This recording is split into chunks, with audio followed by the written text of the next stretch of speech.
to the place in the middle of the sun. And we'll sing this song, sing it one by one. Hey guys. What's going on? Thanks for tuning in to today's show. We hope you're having a wonderful day wherever you're listening. We got another great show for you where we welcome Dr. Nazanin Moali. She is a licensed clinical psychologist and a certified sex therapist. And she also has a weekly podcast called Sexology. And she introduces the most intriguing findings in psychology of sex and intimacy on that show. And today, you guessed it, what do we talk about? Talking about sex. Yeah. And we talk about the psychological barriers to great sex. And Dr. Moali shares a lot of great tips and insights into what those barriers might be, how to talk to them with your partner, about them and really address the issues and get to a better place and so much more. And she shares a bit of her personal story too. Like if you're listening and sex is kind of taboo or you come from a conservative background, Dr. Moali is from Iran and shares a little bit of her personal experience growing up in a conservative household and then becoming a sex therapist later on. And it's kind of empowering, and hopefully you guys find it valuable in that perspective. Yeah, I really love her overall message of if you are struggling, there is a solution to help you. So we really love that. And if you are listening, this is maybe the first time you've listened to the podcast, and maybe you are struggling with sexual issues in your relationship or individually. We've done a lot of episodes related to sexuality and pleasure in the past, 7 years? So we'll go ahead and link to some other ones that we find really valuable in the show notes. And enjoy the episode. Today's episode is... Do you guys want to create more passion, improve your communication, and build a stronger, more intimate connection with your partner in less than 90 days? Yes, sign me up. Then you guys need to check out our online course, Spark My Relationship. It is an online course, like I mentioned, that we created with over 15 therapists and psychologists to bring you guys the strategies marriage therapists teach their clients. We talk about it on the show. Relationships take work. Sometimes they function pretty easily and you coast along, but we've found the reality is you have to do work sometimes and to make them better, to change them so that they're more satisfying for both partners. And you've made it here. You've made it to listening to our show. So you guys probably already know that a little bit, but what you might not know are the specific tools and exercises that you need to create those lasting and positive improvements in your relationship. And like Chase said, change does not happen on its own. It takes hard work. And that's why we created the course. Spark My Relationship is designed to infuse your life and relationship with fresh passion, skills, and wisdom. And it's a self-paced journey that's perfect for turning up the heat, having some fun together, and revolutionizing your intimacy and communication. And just some tools and strategies that the course includes is how to eliminate unhelpful old habits, develop mindful awareness to help improve your stress management, learn healthy and successful communication tools, create a deeper and more intimate bond, and strengthen your couple microculture, which you will find out what that is, in the future together. So for our listeners only, we're offering a special of $100 off the course. Visit sparkmyrelationship.com/unlock to unlock your discount. And there is a 30-day money-back guarantee, so there really is no reason to not give it a try. So go to sparkmyrelationship.com/unlock for $100 off.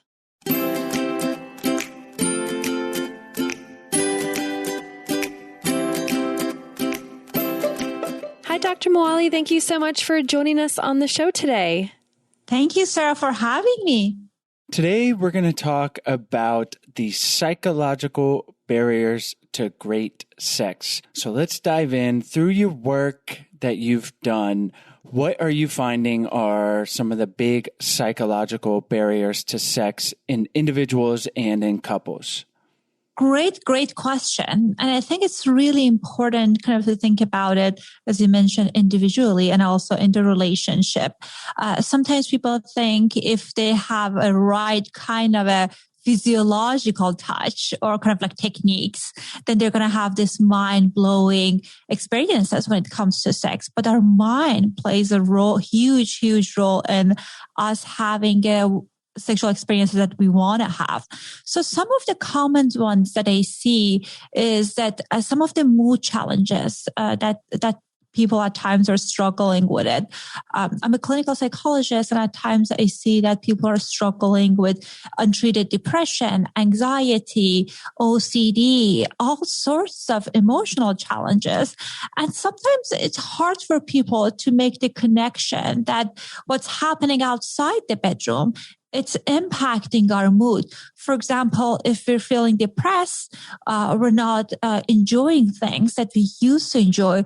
Of course, for many people, the sexual desire becomes less present. Or perhaps I have clients that they struggle with anxiety, and sometimes they confuse anxiety with sexual desire and arousal, and that they want to have sexual experiences. But as we know, that when we are in this alert phase or fight and flight stage, it's hard to perform sexually. So then they have this frustration with performances, or perhaps with my clients that they have OCD. So they have, it could be one form of it, it could be for fear of a contamination and germ, and they feel bad about it. They don't want to talk about it with their partner, but because of their fear, they want to rush through foreplay.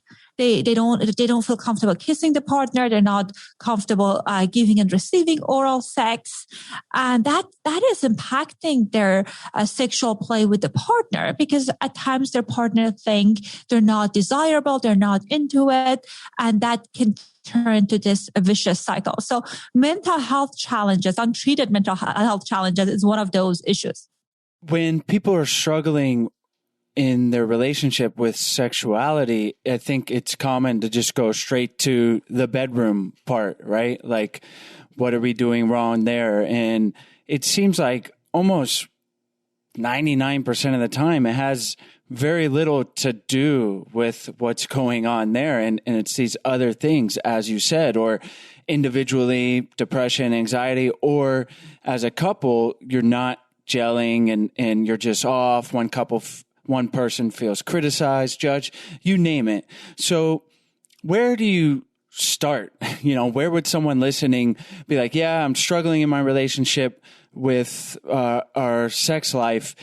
Where's the first place to start to address which side of the area it's coming from?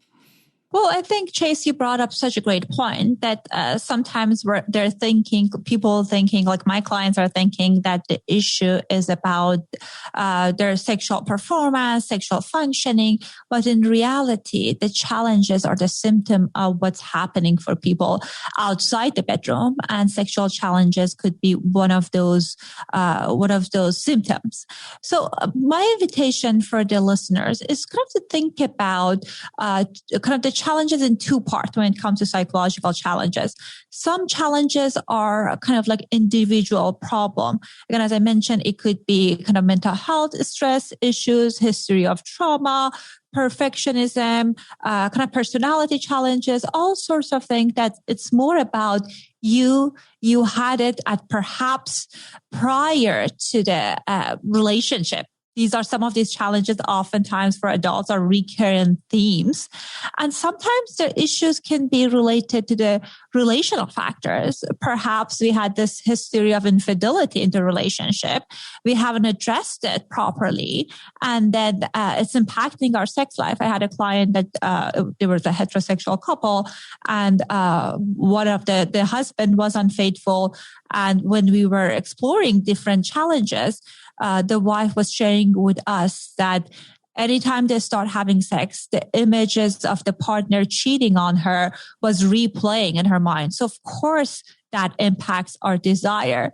When we're not trusting our partner, that can be another issue. Other issues could be the kind of relationship dynamics that we have. Sexual boredom is an issue. Sometimes people have sexual behaviors that they like and they haven't talked about it with their partner. So that's also could be another issue. So the first step is to think about, is it individual issue or it's a relational issue? If it's an individual issue, then people can work on addressing it with themselves. And if it's a relational issue, it's important to communicate about these issues with our partner. Can you talk about the next step after that, whether it's the person realizing what their issue may be and then communicating it to their partner, or the other way around? Maybe somebody sees that their partner is struggling, their partner may not be aware of it, and they want to provide help to them. What would that next step look like in a relationship with a couple? Excellent question. So I think if it's an individual challenge, like the person is thinking this is about my struggle or this is something that's not working for me and let me address that. The first part would be kind of being very curious about the possible issues. So our sexuality is complex, right? So whenever we are in a sexual context, in order for us to have kind of respond to the sexual stimuli, there's two parts to it. One is sexual accelerator piece, things that turns on, and there are things that are sexual inhibitors and other things that are sexual brakes. So I want people to really think about what are some of the turn-ons and what are some of the turn-offs psychologically for me, and develop this plan of working on kind of the psychological break, like whether it's a mental health issues, emotional issues for yourself, and track it. First step is like, let me see if I can tackle these issues. Sometimes even with paying attention to these dynamics and working on some of the challenges we have, we can certainly address them. But it's my experience that, especially with my clients with a history of trauma, serious mental health issues, it's important to talk to a therapist and get some resources that way. And also, of course, talking to your partner about it. I think if you are noticing your partner is struggling, so there's a psychological barriers for them, and you want to give them feedback, that's a little bit trickier, right? Because sometimes people think that when they bring it up, then their partner might, it can be very complicated, right? Sometimes people get defensive. Sometimes we're kind of attach meaning to it. Kind of thinking about, if my partner loves me, if I tell them these are the barriers that I notice, then they will change. But we know that psychological change is such a complicated phenomenon. So my invitation is for people, when you're noticing things that are going on with your partner and you want to bring it up, make sure you're bringing it up outside the bedroom. So this is what you're doing, that you're telling your partner that you want to talk about this with them. There's something that you want to share with them outside the bedroom, and kind of saying that, if this is an uncomfortable conversation, saying that, honey, do you have like 5-10 minutes that we can talk about something that's on my mind? So they know that this is not going to be a lingering conversation, that you're going to corner them for hours to have this conversation. And there's a time limit to it. And then sharing with them what you're observing, kind of in a very neutral way, and see what they think. Sometimes when you're bringing up these challenges, your partner, if they're ready, they might open up to you, but sometimes they might not be ready. And if you're pressing these challenges, these issues repeatedly on them, that can create relational rupture. But the other recommendation I have for people, if your partner is open, when you say like, honey, this is what I'm noticing, and then have few resources ready. That perhaps if it's a mental health challenge that they have, you can ask them if they're interested in finding someone that can help, right? So you can give them like maybe a couple names that you researched. Or if it's a relational issues, you can talk to your partner about the cycle that you've been noticing. So it's definitely useful when we're talking about, this is a pattern that we're having instead of saying that you're doing this to me or this is what you're doing to our relationship. And then kind of opening up the door and see what they're thinking. How we talk about everything in a relationship is so important, and sex could definitely be a kind of a touchy subject, right? And it's like, so what you're saying of saying, this is what I'm noticing, and maybe even leading with like a compliment to your partner, and this is what I'm noticing, and really being aware of the way we're communicating about, an issue that we're noticing in the bedroom is so important. Can you walk us through a little bit more of how we can approach that conversation so our partner doesn't get defensive or doesn't feel hurt that they're not performing or that something's wrong? I think you brought up such a wonderful point with talking about starting with positive.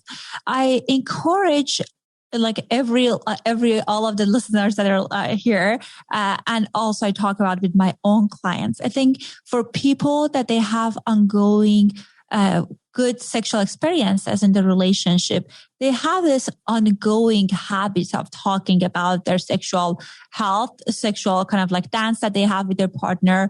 One of the suggestions I give people at time is to have ongoing naked happy hour. So these are the times that you have with your partner, maybe once a month. Some people want to do it once a week. We're talking about our sexual life. We're talking about the things we like, you want to try, and the things that we don't like. So if it's part of this kind of a routine, kind of schedule thing that you're doing with your partner, it will be easier for you guys to have these conversations. But I know in our culture, most people haven't taught talking about sex, and we don't know much about in general communication, that people are struggling. So I guess the steps that I recommend people to do is definitely talk about it outside the bedroom. That's really important. And then, as you said, talking about a positive kind of a statement is important. And kind of saying, honey, I love when you do this. When you're giving positive feedback, it's really, really important to be specific. Honey, I love it when you're kissing my neck and this place, or I love the pressure that you're kind of putting on my thighs. So give them very specific information about what's working. And also, if possible, telling them about what you want more of. So can we do more of this part of a touch? And of course, I encourage everyone to have a safe word in the bedroom. So if something feels painful, uncomfortable, you're stopping the behavior in the midst. So you have a way of communicating that. But again, it could be honest communication you're having with your partner of talking about them, honey, like this kind of a touch doesn't feel good for me. So again, you're not saying that you're doing this, therefore I feel this. You're kind of describing that this touch is not working for me.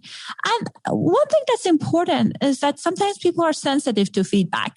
You can mention things and talk about things in the most gentle way, but sometimes people don't have the ability to receive the feedback, and it's not your fault. Of course, we want to make sure that we're addressing things in a positive way, but I think it's important to not get super occupied about taking responsibility for our partner's emotions if we are talking about things in a thoughtful way. The other thing that can be very useful, if we're talking about something that we know it's sensitive, this strategy of talking about how challenging is that.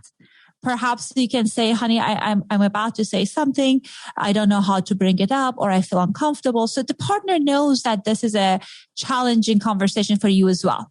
And that often can help you to build a good kind of foundation to share this information with your partner. And I think it's important for people to think about their relationship as overall as a kind of like the investment, right? Like the same as your bank account. It's important to deposit things in this account, in their sexual experiences, things that's working for you, talking about things that are working for you, things you're doing outside the bedroom with your partner. So you will be able to withdraw with making these like critical feedback. So I think it's important to make sure that you always have a good balance. Before we continue on, we want to tell you about today's sponsors. Today's episode is brought to you by BetterHelp. In 2021, it's definitely okay to talk about our mental health and happiness. Chase and I do it regularly on this podcast, and it really helps us a lot to be able to discuss our issues and help find solutions with a therapist. Humans aren't meant to keep everything inside, and therapy definitely helps. But what is therapy exactly? Well, it's whatever you want it to be. Maybe you're struggling in your relationship, or you're super happy, but you want to be proactive in your relationship and learn some tools you might need in the future. Or maybe you just feel overwhelmed with life and need someone to talk to. Whatever you need, don't be ashamed of normal human struggles and start feeling better today because you deserve to be happy. And now you don't have to worry about finding an in-person therapist near you to help. BetterHelp is customized online therapy that offers video, phone, and even live chat sessions with your therapist, so you don't have to see anyone on camera if you don't want to. It's much more affordable than in-person therapy, and you can start communicating with your therapist in under 48 hours. Join the millions of people who are seeing what therapy is really about. This podcast is sponsored by BetterHelp, and I Do Podcast listeners get 10% off their first month at betterhelp.com/IDO. That's betterhelp.com/IDO. Today's episode is also brought to you by Helix Sleep. As someone who spends a lot of time exercising, chasing after a 5-year-old, and just being super busy all day, I know how important sleep is, because when I don't get good sleep, I wake up and it's hard to do those things. And it's important for everyone. And we spend half of our lives basically sleeping. So wouldn't you want to do it on something great and amazing that makes you feel rested? And some of you guys are probably on an old saggy mattress. I know we were for a while, and you deserve better than that. So give yourself an upgrade. Helix Sleep has a quiz that takes about 2 minutes to complete and matches your body type and your sleep preferences to the perfect mattress for you. So with Helix, you're getting a mattress that you know will be perfect for the way you sleep. I took the Helix quiz and was matched with the Helix Dawn mattress because I wanted something that felt firm, because I tend to sleep on my back and side. And I was a little hesitant to this because the Helix Dawn is a firmer mattress, and I tend to love plush, soft mattresses. But I'm also a side and back sleeper, so sleeping on a firmer mattress over the last couple weeks has actually made a huge difference on the way that I sleep. And I didn't even know that as a side and back sleeper, you're actually not supposed to have like a plush mattress. So news for me. So now I'm sleeping much better. And Helix knows that everybody's body is unique and different, and that's why they have several different mattress models for you to choose from soft, medium to firm mattresses that are great for cooling you down if you sleep hot, and even a Helix Plus mattress for plus size sleepers. So if you're looking for a mattress, you take the quiz, you order the mattress that you're matched to, and the mattress comes directly to your door, shipped for free. Just go to helixsleep.com/IDO, take their 2-minute sleep quiz, and they'll match you to a customized mattress that will give you the best sleep of your life. They have a 10-year warranty, and you get to try it out for 100 nights risk-free. They'll even pick it up for you if you don't love it, but we think you will.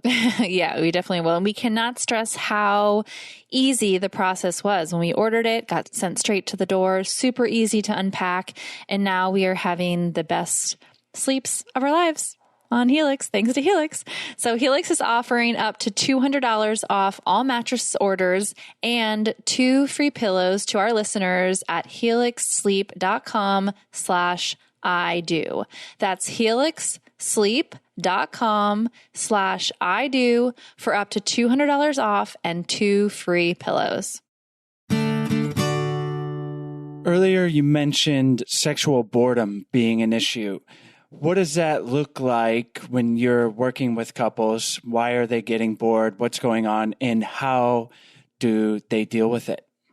You brought up such a great point. Like one of the things I love talking about is sexual boredom. Oftentimes I hear from my clients that they're having what I describe as leftover sex.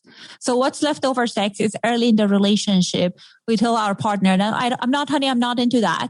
And the other partner say, oh yeah, I don't like these behaviors. So thank God we're not doing those. And then 10 years into this relationship, we're having the exact same routine. And of course, even if you're having a meal that's delicious, first 10 times it might be very exciting.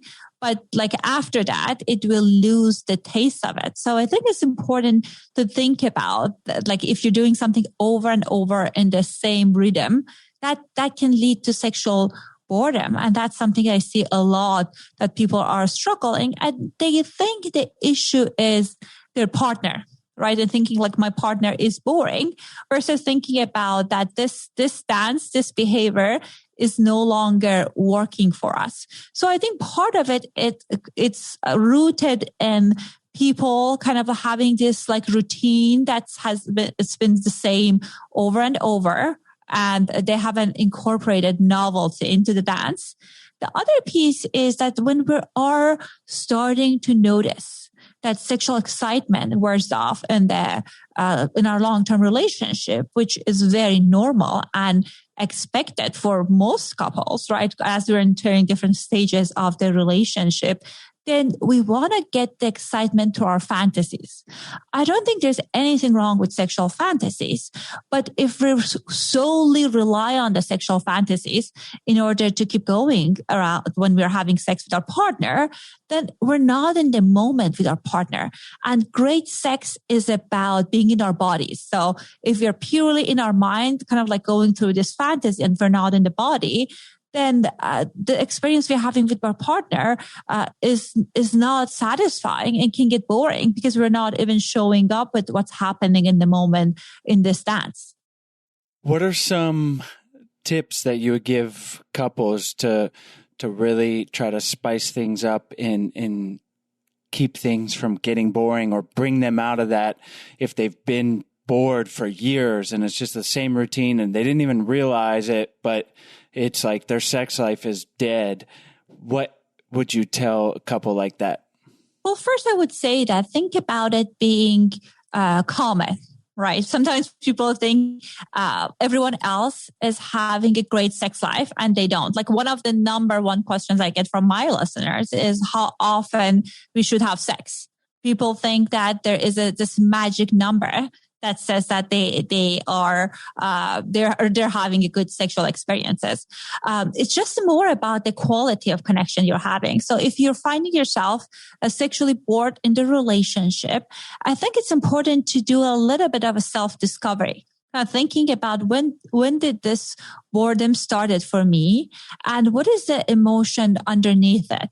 Am I dissatisfied with the relationship? Am I dissatisfied with my life experiences? And I'm going to talk about how we can change that. But if you feel it's purely part of this kind of like the symptom of having this exact same sexual experiences, first step is like sitting down with your partner in a kind of fun way, kind of thinking about the list of there are tons of different lists of yes, no, maybe out there. And I have one but people can just Google it and kind of separately people go through the list together, kind of like identifying what are some of the sexual behaviors that is a yes, that are a yes. What are some of the maybes and what are some of the no's? And then you're exchanging this list with your partner and then you're creating the schedule of implementing these things. So one fun way of doing this could be kind of taking turn, like in a specific time of the day. So kind of thinking about Saturday night, this is what we're doing. You're doing something from the list that you both said yes to. It's different than what you're already doing, but it's a yes from both partner, and you're taking turn initiating doing that. And we're having this kind of mindset of course, if it's horrible, we're saying definitely no. But if it's neutral, if it's thinking about it at times like gifting this to partner. So if you're doing it, it's your partner's turn and you're doing this behavior, it's not 100% like 8 or 9 for you in the list of like from the spectrum of excitement. But if it's 5 or 6, like gifting that to your partner. And this can be a way of kind of expanding your repertoire of sexual behaviors that you guys are doing. So you can have your usual sexual experiences on one day of the week, but the other day is just about exploration and excitement. That's one way. But I think there is another way. Sometimes when people are sexually bored, it's because they're not connected with their partner. So one thing that can be very, very useful is carving time to kind of consensually connect with your partner, kind of really slowing down, doing activities like eye gazing could be one. There are a number of different exercises of mindful touching. So what we're doing is really paying attention to our partner and kind of exploring their bodies. And that can almost retrain our mind to switch from kind of being always in the realm of fantasy to be here and now in the context of the relationship. One other study that was very interesting that showed that couples who do exciting things outside the bedroom, they feel more connected inside the bedroom. So perhaps one solution could be you both are doing like learning language together, travel together, doing something outside the normal routine that you're having. And that newness, even if when it's not sexual, can help kind of energize your sexual dance as well.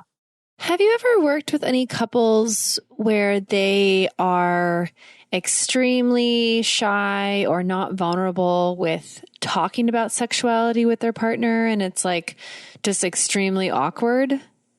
All the time. So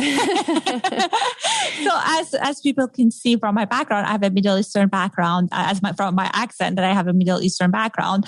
And many of the people come to my offices are coming from a conservative background.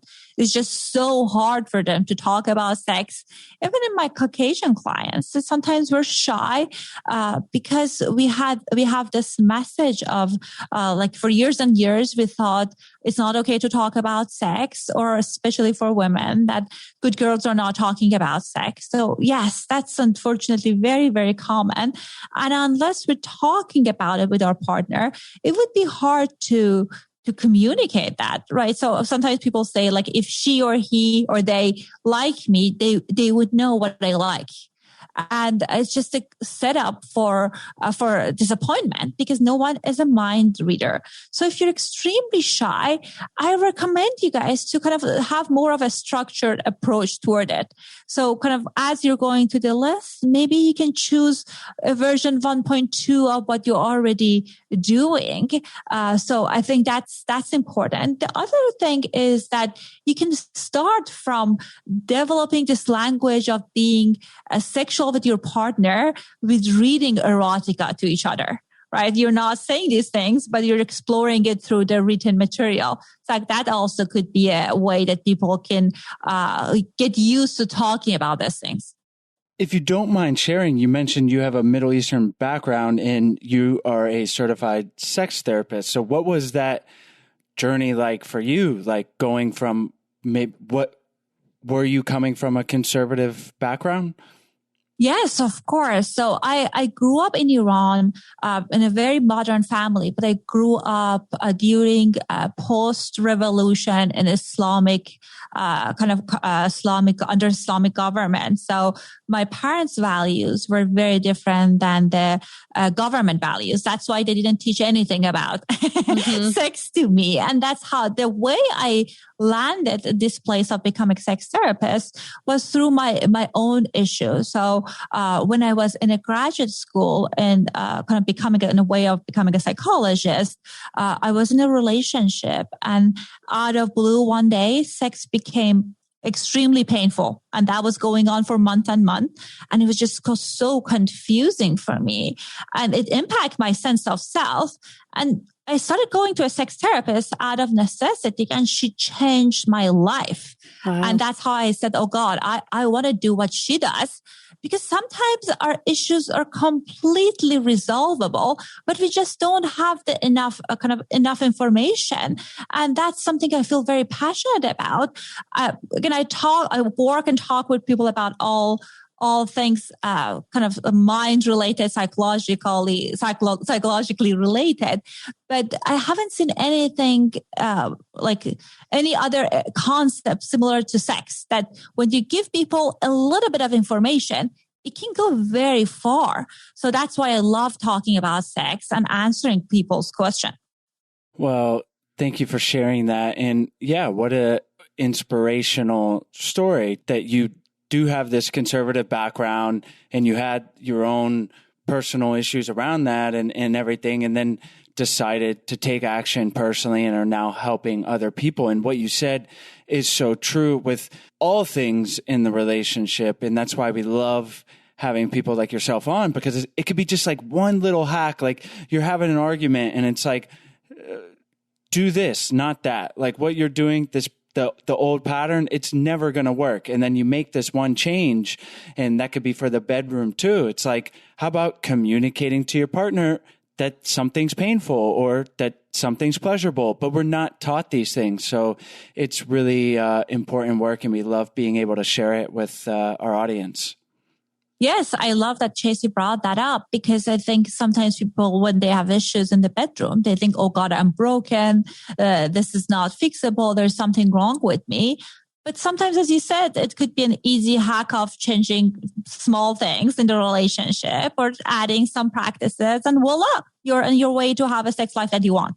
Beautiful. And I think all of our listeners, if they've taken in this episode, will be on their way if they're not already. So thank you so much, Dr. Moali, for all of this great information. Let's wrap up by having you tell our listeners where they can find you online. And if there's anything we skipped over or you want to emphasize, please share that, and then we'll say goodbye. Thank you so much for this opportunity. So I have a show that called Sexology Podcast. They can find my blog posts, content, information about my practice on sexologypodcast.com. I love answering people's questions. They're welcome. My practice is in LA. They're welcome to come in person, or I work with people all around the world. As far as a closing thought, I want to emphasize that if you're struggling, like to all the listeners, that if you're struggling, there is a solution out there. So sexually, we made so many good progress and changes in the science of sex and pleasure. So there are ways for you to work through this issue. It's just a matter of getting connected to the right resources. Well, thank you so much for leaving us with that note. It's very important for us and our listeners to remember. And again, thank you so much for taking the time to come on the show. It was my pleasure. Thank you for having me on.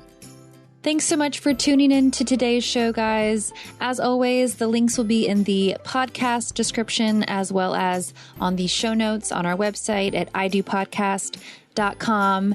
And while you're on our website, we hope you guys check out our free 14-day Happy Couple Challenge. It's a challenge where we send you a daily email for 14 days with easy, doable challenges to help strengthen and improve your relationship. And it's honestly just a whole lot of fun to do with your partner. It's something new, and we think you guys will really enjoy it. So check it out. And while you're on the website, there are tons of free resources, as well as more information about our online course, Spark My Relationship, where our listeners can get $100 off. So check that out. You can go directly to the course website at sparkmyrelationship.com/unlock. And that's where you can get the $100 off. So thank you guys for tuning in, and we'll see you next week.